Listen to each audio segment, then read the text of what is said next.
I'm so young and you're so old. This, my darling, I've been told.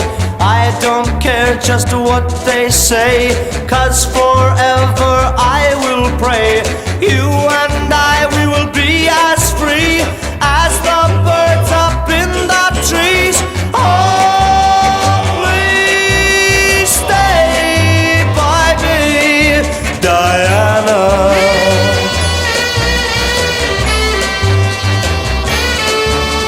Thrills I get when you hold me close. Oh, my darling, you're the most. I love you, but you love me. Oh, Diana, can't you see? I love you with all my heart, and I hope we will never part. Oh, please stay by me, Diana.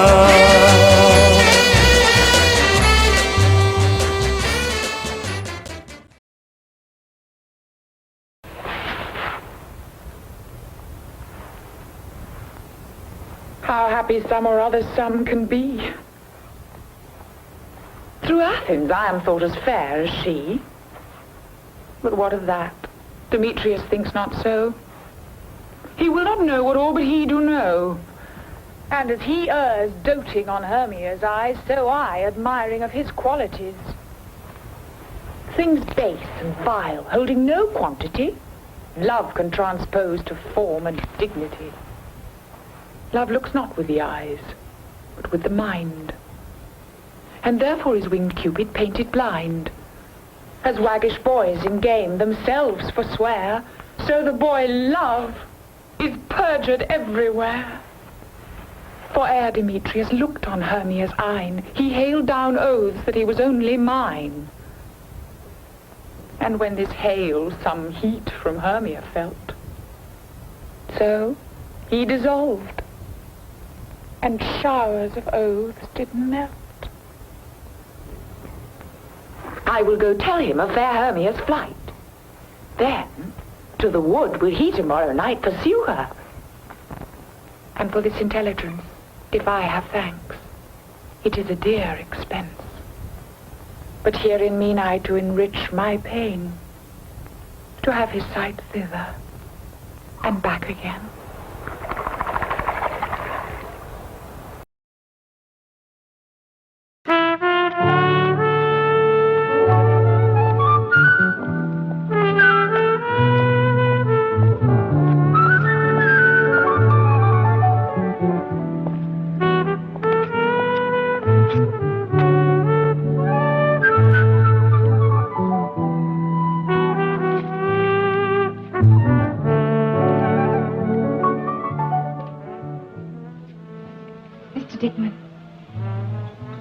Yes, Trevor Dickman. Your secretary told me I might find you here. Really? It was terribly considerate of her. Have you heard the news? No, what?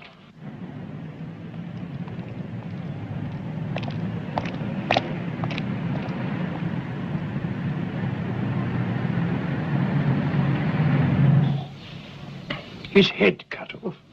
I can't believe it. Isn't it simply awful? Poor Mr. Sprout.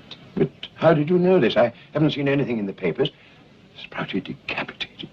I was supposed to take him to our rehearsal this morning, but when I called at his house... There, my child. Can I get you a brandy? Oh, no, thank you. It's just that Mr. Sprout was such a good friend to our group. He took such an interest in me. I'm not surprised, my dear. Old Sprouty always had an eye for talent. You are an actress? Yes, but only an amateur. Mr. Sprout was kind enough to say that he'd watch us rehearse and give us the benefit of his professional opinion. Can you imagine how brave it was of poor Mrs. Sprout, even in her terrible distress, to suggest that I come to you, his best friend, and ask you to substitute? Right now, you mean? Oh, but could you? Could you? I'd do anything for old Sprouty. Perhaps after rehearsal, we could have a little supper together. And then you could tell me what you think of me. About your performance, you mean? Yes. Shall we go?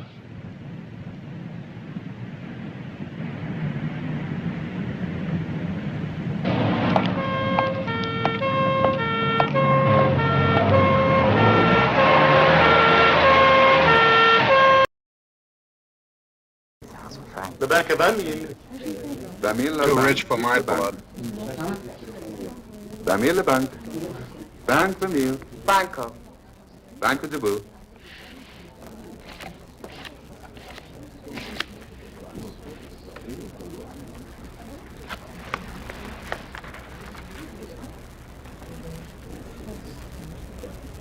Carte.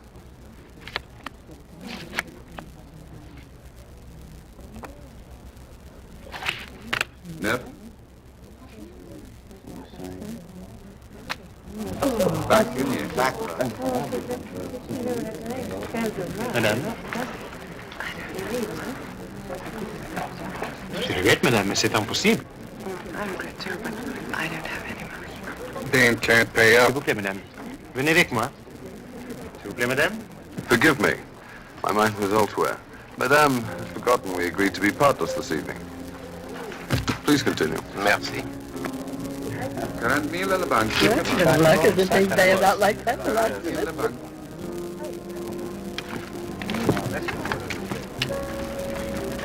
Waiter. Don't bring him 57. Sir?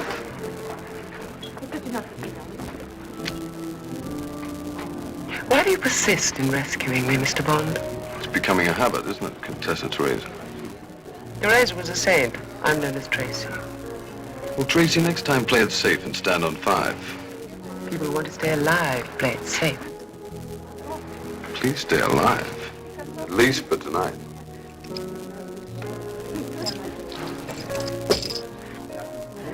Come later. I hope it'll be worth it. Partner. Send it to suite 423 with caviar for 2. Oui, monsieur.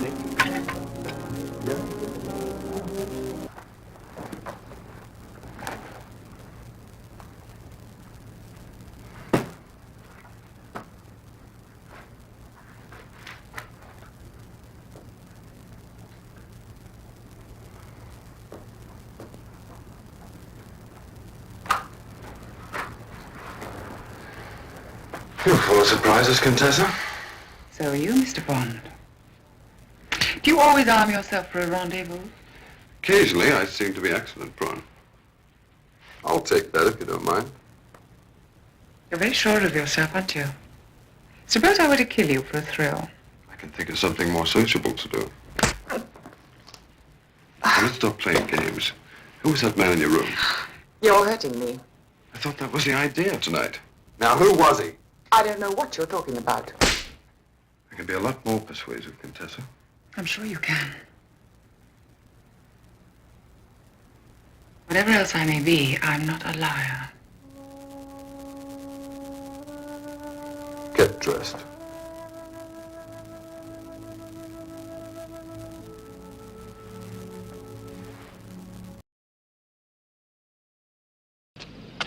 The morning comes upon us, we'll leave you, Brutus.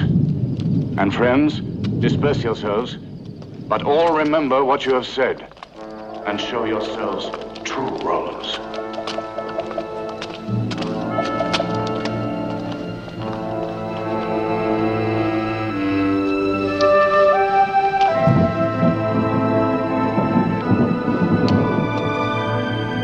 Brutus, my lord. Portia, what mean you? Wherefore rise you now? It is not for your health thus to commit your weak condition to the raw, cold morning. Not for yours, neither. You have ungently, Brutus, stole from my bed. Dear my lord, make me acquainted with your cause of grief. I am not well in health, and that is all. Brutus is wise, and were he not in health, he would embrace the means to come by it. Why, so I do.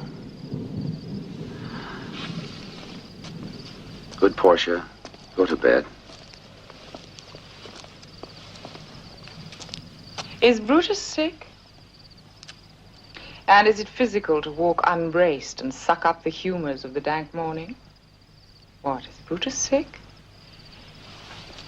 And will he steal out of his wholesome bed to dare the vile contagion of the night and tempt the roomy and unpurged air to add unto his sickness? No, my Brutus. You have some sick of within your mind, which by the right and virtue of my place I ought to know of. And upon my knees I charm you by my once commended beauty, by all your vows of love, and that great vow which did incorporate and make us one, that you unfold to me yourself, your half, why you are heavy, and what men tonight have had resort to you. For here have been some 6 or 7 who did hide their faces even from darkness. Kneel not, gentle Portia. I should not need if you were gentle, Brutus.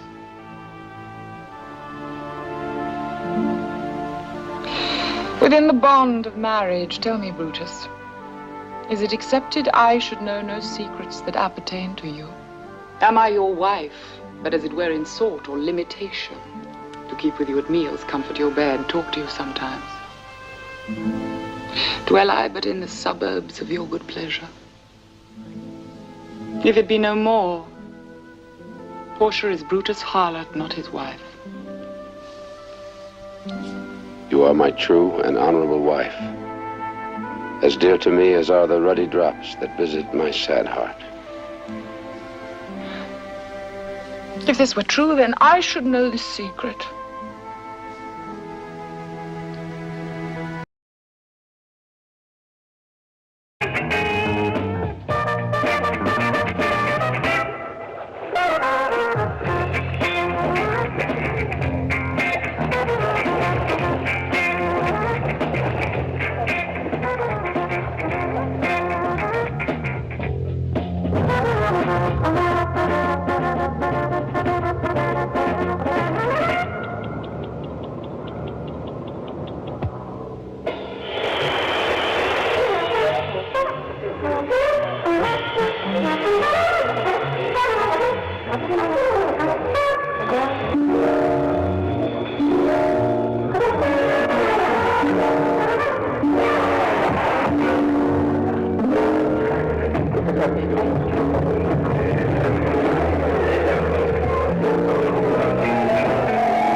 I'll accompany the patient. Yeah, thank you.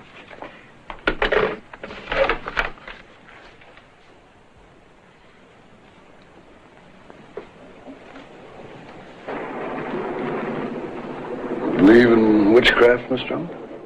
I believe in everything, Doctor. You like a drink? Yeah.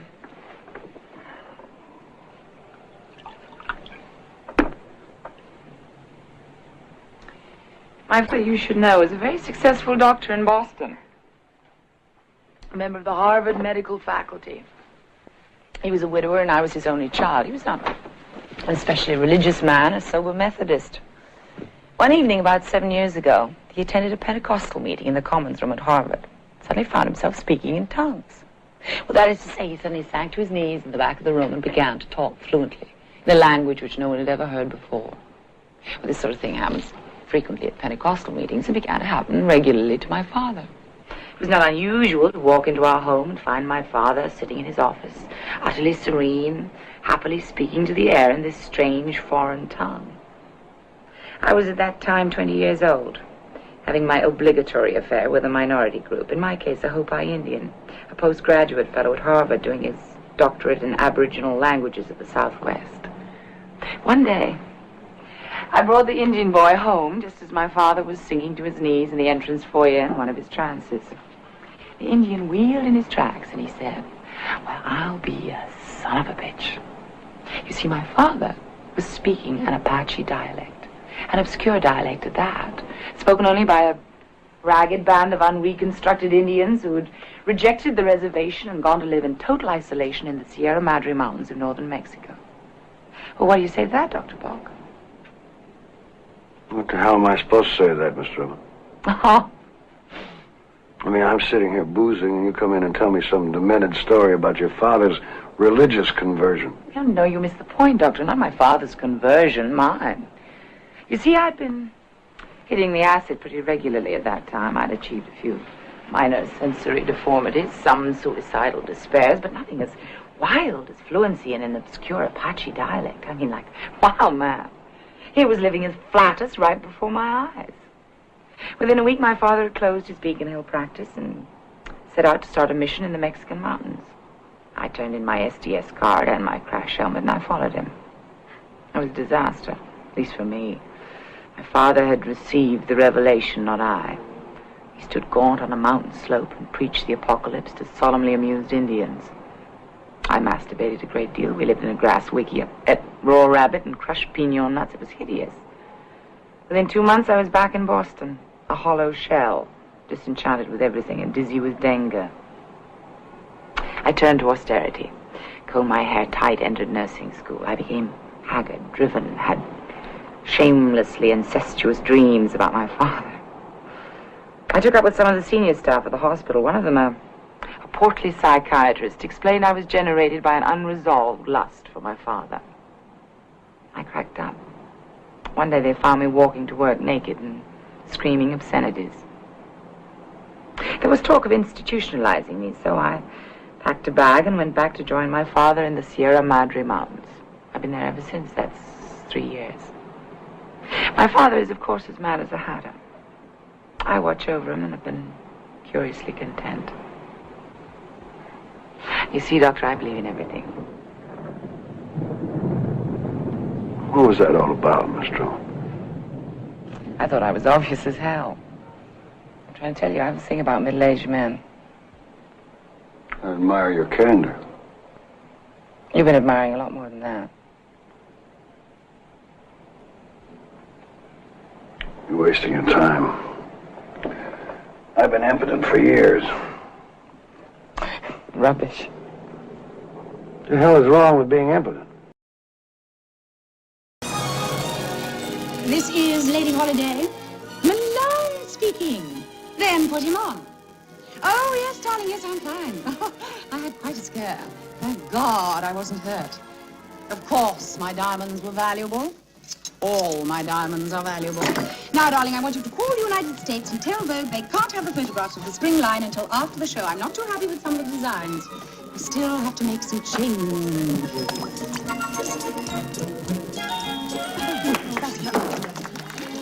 Oh! Well, I'm looking at 3 of the gowns now, and I can see horrendous mistakes. Of course, Paris should be notified. Carla, The neckline on that gown is too high, don't you think? I rather like the effect. Do you like looking like an ostrich? Of course not. And Marla. Too many frills and furbelows. I don't think we should strive for the fantail pigeon look, do you? And you, Darla, that outfit's the bits. Loose where it should be tight and tight where it should be loose, like the folds on a turkey's neck. Why would I design such atrocious-looking clothes? Oh, I must be getting senile. Yes, Lady Holiday? We have to make drastic changes in the new line before the show tomorrow. All my girls are going around looking like barnyard animals. Good heavens, who are you? My name is Miss Hickey, and I would like to be a high-fashion model. Doesn't surprise me. Seems to be the way we're heading. I have always dreamed of being a holiday model. I have brought my je ne sais quoi and my portfolio all the way here to London to see you, the one and only Lady Holiday. May I come in? Absolutely not. May I show you my portfolio? No. Good, here. You may open it. Ah, this is me wreaking grandeur. Being aloof. Being demure. Ah, daring. Interesting range of emotions. You think so? Well, as you can see from the small sampling, modeling is my life. It is my destiny. I shall accept nothing less. I can offer you a job as a receptionist. I'll take it! I'll take it! Oh, thank you! Thank you! Thank you! Oh, you won't be sorry, I promise. I can type, I can take shorthand, I can make coffee. Oh, I can do it all. Sit. I can sit. I'm very good at sitting. Are you quite under control? Now, I'll be lunching with my brother Nicky. He is second in command here, and he's an irresponsible parasite. But I had to bring him into the business because he squandered his half of the inheritance, and he has categorically no prospects. Not that he's grateful, he still gambles and incurs bad debts, uses my charge accounts, eats my food, and borrows my cars without asking permission. And certainly he's not to be trusted. I wouldn't even put it past him to try to steal my most valuable and largest jewel, the fabulous baseball diamond. And I don't know why his bow ties are always crooked. Still in all, he is my brother. Why are you telling me all this? It's plot exposition. It has to go somewhere. Anyway, I want you to answer the telephone while I'm gone and, straighten up the office. Consider it done. Oh. Everything's under control. Not to sweat. Carry on. I'll be back in an hour. Oh, my darling, oh, my lover, tell me that there is no other. I love you with my heart. Oh, don't you know I love you so, and only you can take my heart. Only you can tear it apart. When you hold me in your loving arms, I can feel you giving all your charms. Hold me, darling, hold me tight, squeeze me, baby.